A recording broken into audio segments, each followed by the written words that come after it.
Mga kapuso, huwag pauhuli sa mga pinakasariwang balita tungkol sa eleksyon 2025. Bisitahin ang eleksyon2025.ph at sa GMA News mobile app. May real-time update sa mismong araw ng eleksyon sa May 12. Mababasa sa microsite ang profile ng mga kandidato.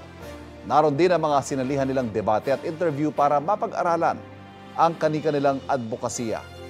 Magagamit din ang GMA My Código kung gagawa kayo ng listahan ng mga iboboto. Ang pagbabantay sa eleksyon 2025 dapat komprehensibo, dapat abot kamay ng Pilipino at dapat totoo. Kapuso, huwag magpapahuli sa latest news and updates. Mag-iuna ka sa balita at mag-subscribe sa YouTube channel ng GMA Integrated News.